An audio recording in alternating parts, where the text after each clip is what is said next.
आवाज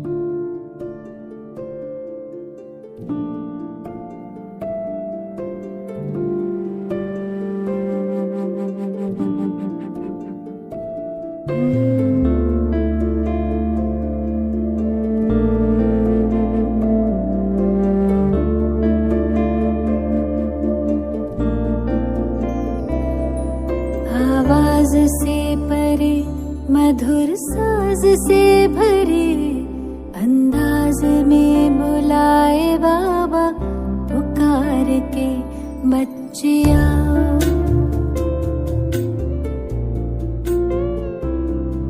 आवाज से परे मधुर साज से भरे अंदाज में बुलाए बाबा पुकार के बच्चिया।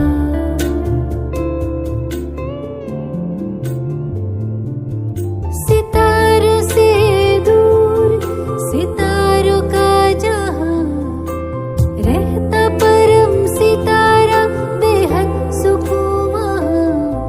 सितारों से दूर सितारों का जहां रहता परम सितारा बेहद सुकून बच्चिया।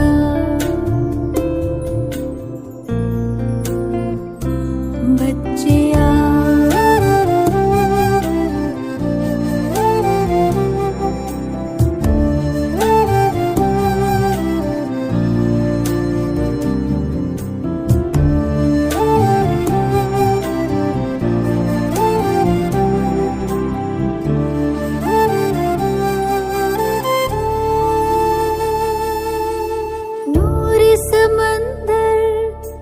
दिखता सुंदर लहराए निरंतर आनंदित अंतर।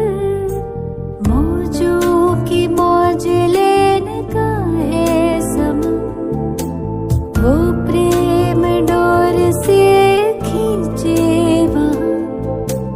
जी भर निहार के लिए पंख प्यार के हम उड़ चले। आवाज से परे मधुर साज से भरे अंदाज में बुलाए बाबा पुकार के बच्चिया।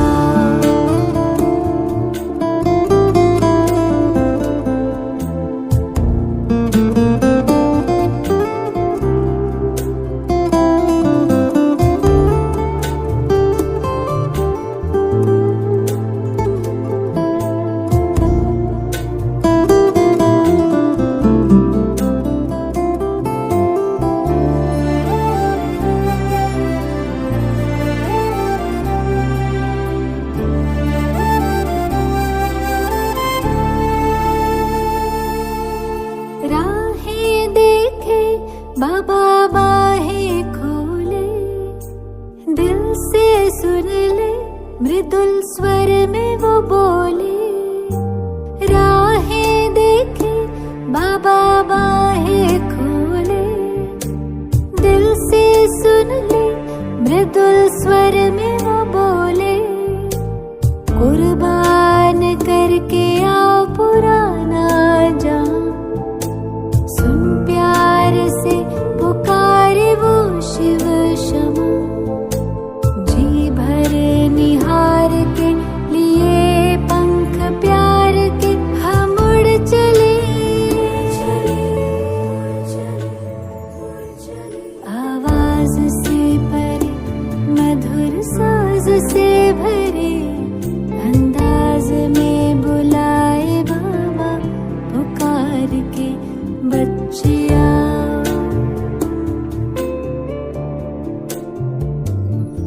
सितारों से दूर सितारों का जहां रहता परम सितारा बेहद सुकून वहां।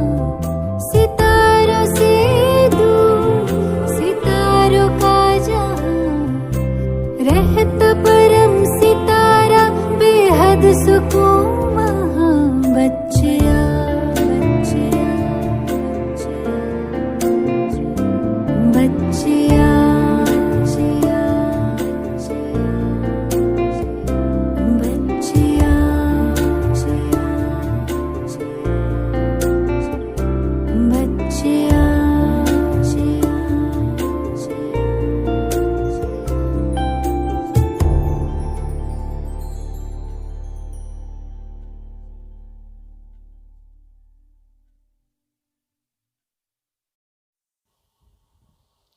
ओम शांति।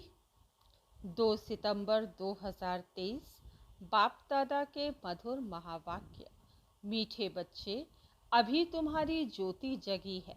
ज्योति जगना अर्थात बृहस्पति की दशा बैठना। बृहस्पति की दशा बैठने से तुम विश्व के मालिक बन जाते हो। प्रश्न: सतयुग में हर घर की विशेषता क्या होगी? कलयुग में हर घर क्या बन गए हैं? उत्तर: सतयुग में हर घर में खुशियां होंगी, सबकी ज्योति जगी हुई होगी। कलयुग में तो घर घर में गमी, चिंता है, हर घर में अंधियारा है। आत्मा की ज्योति उझाई हुई है। बाप आए हैं अपनी ज्योति से सबकी ज्योति जगाने, जिससे फिर हर घर में दिवाली होगी। गीत: माता ओ माता, तू सबकी भाग्य विधाता। ओम शांति। बच्चों ने माँ की महिमा सुनी। यूँ वास्तव में उपमा तो एक की ही होती है।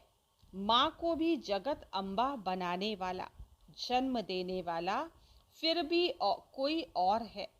ऐसी माँ को भी जन्म किसने दिया? कहेंगे पतित पावन परमपिता परमात्मा शिव ने। फिर भी महिमा हो जाती है एक ही ज्ञान सागर, पतित पावन परमपिता परमात्मा शिव बाबा की।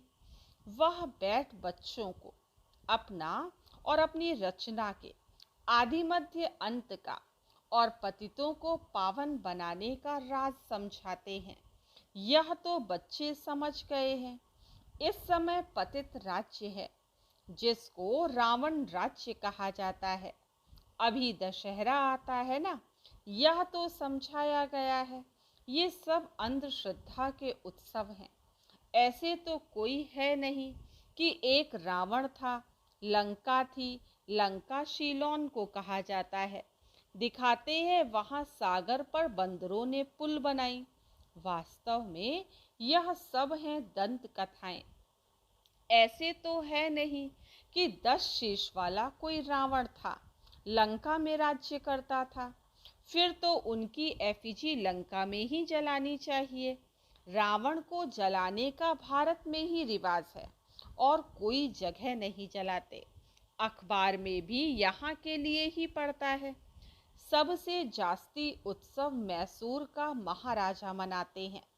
उनका शायद इस दंत कथा से प्रेम दिखाई पड़ता है। अब इस पर समझाना तुम बच्चों का काम है। एफिजी तो दुश्मन का बनाकर जलाया जाता है, जैसे आगे हिटलर का एफिजी बनाकर जलाते थे। दुश्मन तो बहुतों के होते हैं। अब रावण किसका दुश्मन था? भारतवासियों का दुश्मन था। परंतु दुश्मन को भी एक बार जलाया जाता है। ऐसे तो कोई भी नहीं करते जो हर वर्ष दुश्मन का एफिजी बनाकर जलाते। दुश्मन का एफिजी तो बनाते हैं, परंतु वर्ष वर्ष तो नहीं जलाते। यह रावण फिर कौन है? इसका भारत में बहुत समय से 10 शीश वाला एफिजी बनाकर जलाते रहते हैं। यह दुश्मन कब से हुआ जो मरता ही नहीं? आखिरीन खत्म होगा या सदैव ही रहेगा? तुम बच्चे जानते हो, भारत ही पवित्र था, फिर भारत को ही रावण ने अपवित्र बनाया है। अभी रावण राज्य है। अगर लंका का राजा था तो रानी भी होगी। तुम तो यह बातें मानेंगे नहीं। रावण अभी तक जीता है, वह क्या कुछ भी समझते नहीं? जीता है, फिर उनकी एफिजी बनाकर जलाते रहते। एक बार जलाया, फिर क्या हुआ? हर वर्ष जलाते रहते हैं। तो तुम बच्चों को समझाना चाहिए। कमेटी के बड़े जो बनते हैं, जैसे मैसूर का महाराजा है, वह बहुत मनाते हैं। फॉरेनर्स को भी देखने के लिए बुलाते हैं। समझेंगे शायद ऐसा हुआ होगा, परंतु ऐसा तो कभी हुआ नहीं है। नाटक बना देते हैं। रावण का भी नाटक बनाते हैं। तो इस रावण की बात पर समझाना है। बड़ी जबरदस्त बात है। अभी तुम रावण राज्य में बैठे हो, पतित दुनिया को ही रावण राज्य कहा जाता है। अभी राम राज्य और रावण राज्य का राज तुमको समझाया गया है। रावण 5 विकारों को कहा जाता है और कोई को नहीं। तुम समझ गए हो। रावण का राज्य अभी भारत में है। भारत में ही दशहरा, दीपमाला आदि मनाते हैं। तो समझाना पड़े, अगर रावण जीता है तो रावण राज्य ठहराना। रावण है पतित बनाने वाला। तुम जानते हो 5 विकार जो कि इस समय सर्वव्यापी हैं, उनको ही रावण कहा जाता है। रावण के चित्र के आगे दशहरे में निकले थे। इसमें तिथि रावण के चित्र तो आगे दशहरे में निकले थे, इसमें तिथि तारीख भी डालनी पड़े। इस समय पतित का विनाश और पावन की स्थापना होती है। तुम पतित से पावन बन रहे हो।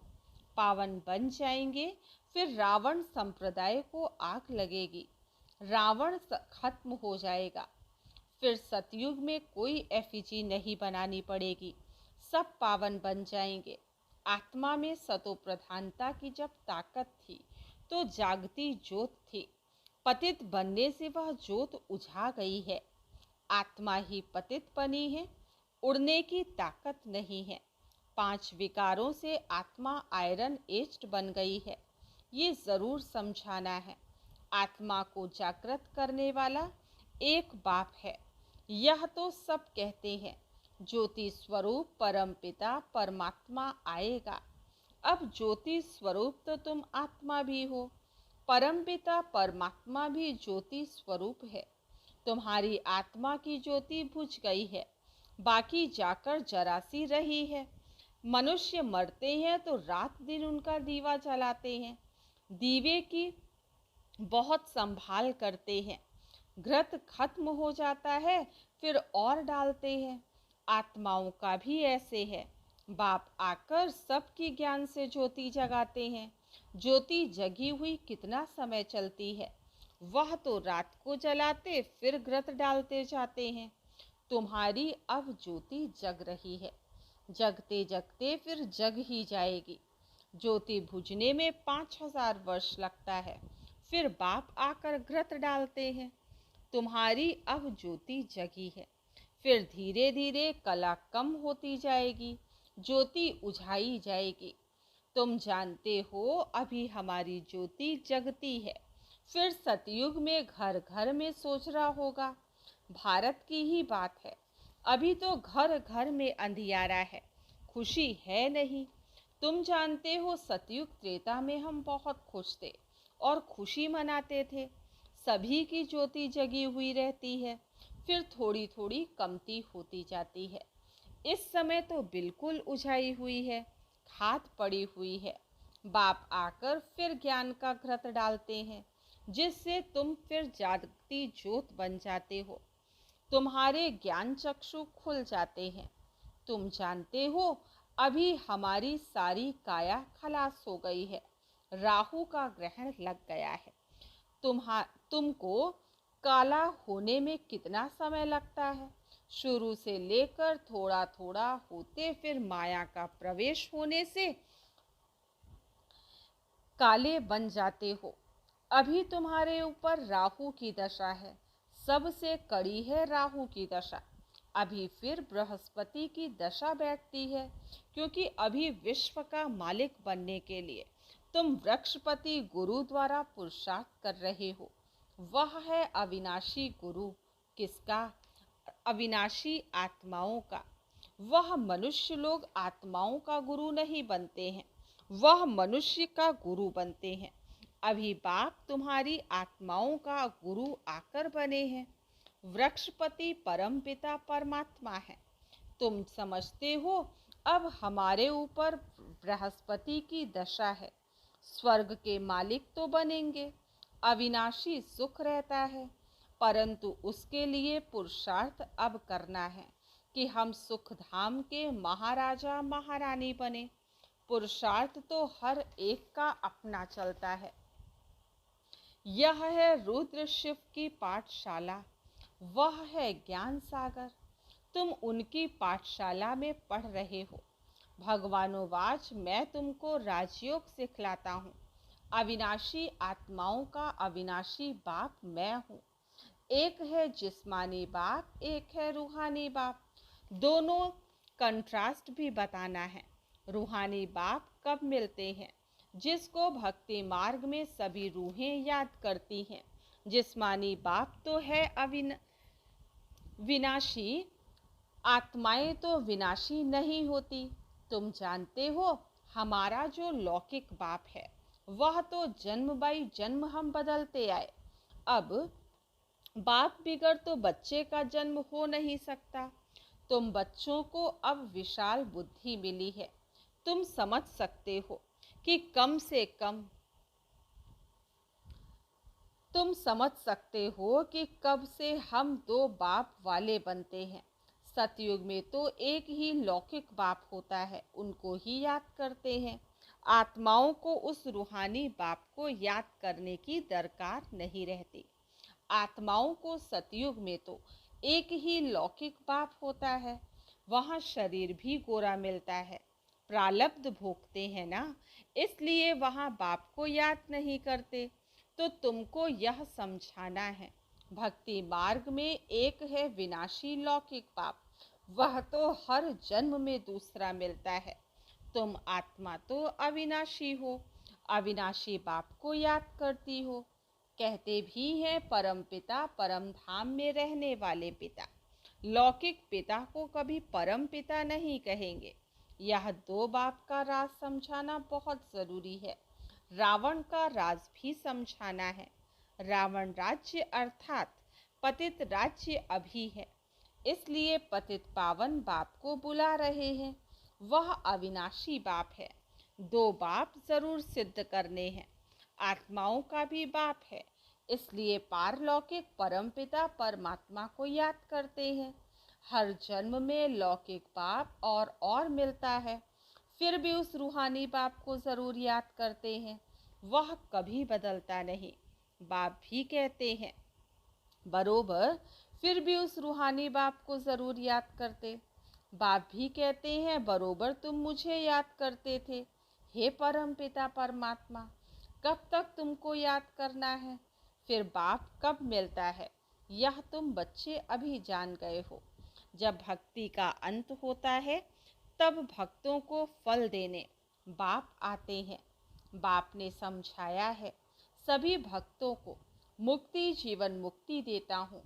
तुम जानते हो, सतयुग में एक ही धर्म होता है, उनको वननेस कहेंगे। कहते हैं सभी मिलकर एक हो जाएं, परंतु सभी धर्म एक हो नहीं सकते। जब एक राज्य हो जाता है तो पवित्रता, सुख, शांति रहती है। भारत में राम राज्य था जरूर, अभी यह रावण राज्य है, इसलिए रावण को जलाते रहते हैं। दो बाप का राज समझाने से झट समझ जाएंगे। अविनाशी बाप तो जरूर है। नई दुनिया रचने वाला बाप ही है। नई दुनिया में बरोबर देवी देवताएं ही थे, फिर वही दुनिया नई से पुरानी होती है। नई दुनिया में कितने जन्म लेते, पुरानी दुनिया में कितने जन्म लेते, यह तुम जानते हो। ऐसे भी नहीं कि 84 जन्मों के आधा ऐसे भी नहीं कि 84 जन्मों के आधा होने चाहिए। 42 जन्म पुरानी दुनिया में, 42 जन्म नई दुनिया में। नहीं, भारतवासियों की आयु पहले 100 वर्ष, 125 वर्ष थी, अभी तो 40-45 वर्ष भी मुश्किल चलती है। तो आधा आधा हो ना सके, 84 जन्मों का हिसाब तो चाहिए ना। पाप कहते हैं तुम्हारा 84 जन्मों का चक्र अब पूरा हुआ। तुम नहीं जानते हो, हम समझाते हैं। 84 जन्मों का राज सिवाय परमपिता परमात्मा के और कोई समझा ना सके। तुम बाप से सुनकर खुश होते हो और फिर नई दुनिया के लिए पुरुषार्थ करते हो। अभी या बच्चों को सिद्ध कर बताना है कि अब हम अभी बेहद के पारलौकिक बाप से बेहद का वर्षा ले रहे हैं। वह बाप आते ही तब हैं जब स्वर्ग की स्थापना करते हैं। उनको कहा ही जाता है हेवनली गॉड फादर। जब नए घर की स्थापना होती है तब पुराने घर को तोड़ा जाता है। लिखा हुआ भी है स्थापना फिर विनाश। स्थापना जब पूरी हो जाएगी तब विनाश होगा। स्थापना करने वाला है परमपिता परमात्मा इस ब्रह्मा द्वारा। यह भी बाबा ने समझाया है। सूक्ष्म वतनवासी को तो प्रजापिता नहीं कहेंगे, वहाँ प्रजा होती नहीं, तो जरूर प्रजापिता ब्रह्मा यहाँ होगा। फिर वही अव्यक्त संपूर्ण बनेगा। वह तो है अव्यक्त, जरूर व्यक्त भी चाहिए, जो फिर अव्यक्त होना है। दोनों अभी दिखाई पड़ते हैं। प्रजापिता ब्रह्मा यहाँ भी है, सूक्ष्म वतन में भी है। प्रजापिता तो यहाँ चाहिए, जरूर प्रजापिता ब्रह्मा के बच्चे भी यहाँ ही हैं। प्रदर्शनी में दो बाप का राज समझाना है। कायदा तो है एक बाप, कायदा तो है एक एक को अलग अलग समझाया जाता है। अब वहाँ किसको कैसे समझाएंगे? समझाने के लिए तो एकांत चाहिए। वहाँ तो बहुत हंगामा होता है, यहाँ तो तुमको 1-1.5 घंटा लग जाता है समझाने में। वहाँ इतनी भीड़ में तो समझाना बड़ा मुश्किल हो जाएगा। अनेक प्रकार के धर्म वाले हैं, कोई क्या कहेंगे कोई क्या, चुप कर तो बैठेंगे नहीं। तुम सुनाएंगे एक लौकिक जिस्मानी बाप है, दूसरा पारलौकिक रूहानी बाप है, वह है परमपिता परमात्मा। अब ब्रह्मा द्वारा स्थापना कर रहे हैं स्वर्ग की। नरक का विनाश भी सामने खड़ा है। महाभारी लड़ाई है ना। बरोबर यह राजयोग भी है। राजाई प्राप्त करने की गीता पाठशाला है। भगवानुवाच सभी को 2 बाप हैं। श्री कृष्ण को सभी आत्माओं का बाप नहीं कहेंगे। आत्माओं का बाप परमपिता परमात्मा कहते कि मामेकम याद करो। अच्छा, मीठे मीठे सिकील दे बच्चों प्रति माता पिता बाप दादा का याद प्यार और गुड मॉर्निंग। रूहानी बाप की रूहानी बच्चों को नमस्ते। हम रूहानी बच्चों की रूहानी बाप दादा को याद प्यार गुड मॉर्निंग और नमस्ते। आज की मुरली से धारणा के लिए मुख्य सार। फर्स्ट पॉइंट, स्वयं में ज्ञान का घृत डालते सदा जागती ज्योत रहना है। बाप की याद में रह राहु का ग्रहण उतार देना है। सेकंड पॉइंट, रूहानी और जिस्मानी 2 बाप हैं। यह पहचान हर एक को देकर बेहद के वर्षे का अधिकारी बनाना है। वरदान है, प्रवृत्ति में रहते एक बाप के साथ कंबाइंड रहने वाले देह के संबंधों से निवृत्त भव। प्रवृत्ति में रहते एक बाप के साथ कंबाइंड रहने वाले देह के संबंधों से निवृत्त भव। प्रवृत्ति में अगर पवित्र प्रवृत्ति का पार्ट बजाना है तो देह के संबंधों से निवृत्त रहो। मैं पुरुष हूँ, यह स्त्री है, यह भान स्वप्न में भी नहीं आना चाहिए। आत्मा भाई भाई है तो स्त्री पुरुष कहाँ से आए? युगल तो आप और बाप हो। यह तो निमित्त मात्र सेवा अर्थ है, बाकी कंबाइंड रूप में आप और बाप हो। ऐसा समझ कर चलो, तब कहेंगे हिम्मतवान विजयी आत्मा। स्लोगन, सदा संतुष्ट और सदा खुश रहने वाले ही खुश नसीब तीव्र पुरुषार्थी हैं। सदा संतुष्ट और सदा खुश रहने वाले ही खुश नसीब तीव्र पुरुषार्थी हैं।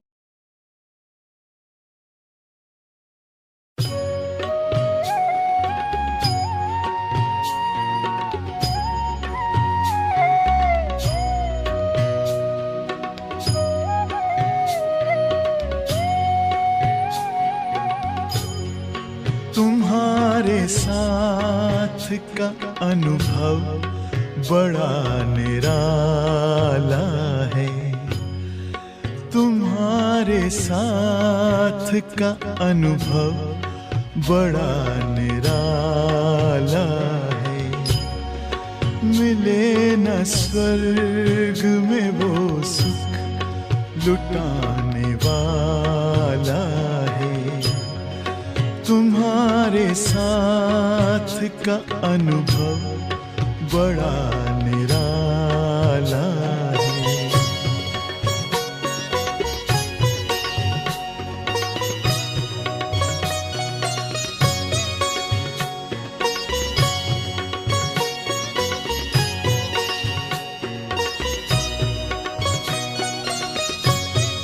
जिसे पाकर न पाना कुछ शेष रह जाए, पाके इतना बाबा अपना दिल अब तो गाए।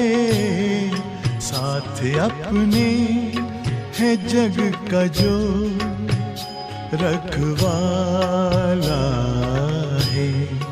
तुम्हारे साथ का अनुभव बड़ा निराला है।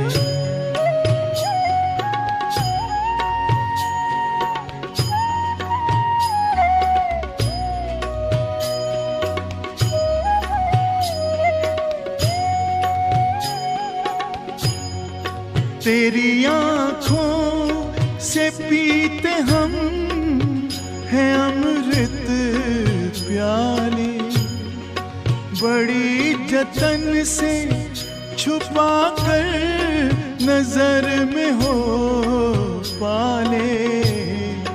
तुम्हारे याद के मोती गले की माला है। तुम्हारे साथ का अनुभव बड़ा निराला है।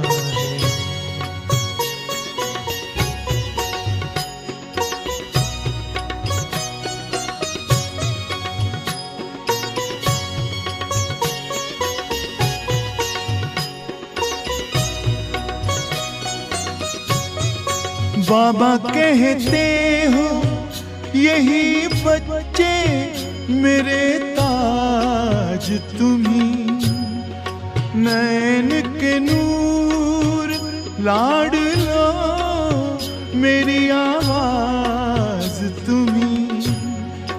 मेरी दुनिया में तेरे दम से उजाला है। तुम्हारे साथ का अनुभव बड़ा निराला है।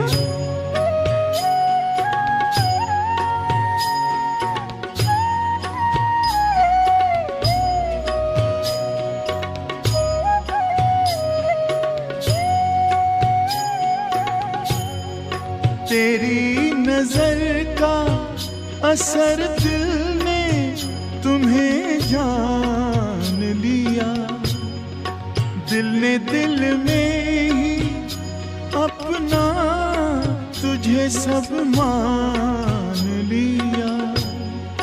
दिल के ताऊस तख्त पर तू दिल वाला है। तुम्हारे साथ का अनुभव बड़ा निराला है। मिले न स्वर्ग में वो सुख लुटाने वाला है। तुम्हारे साथ का अनुभव बड़ा निराला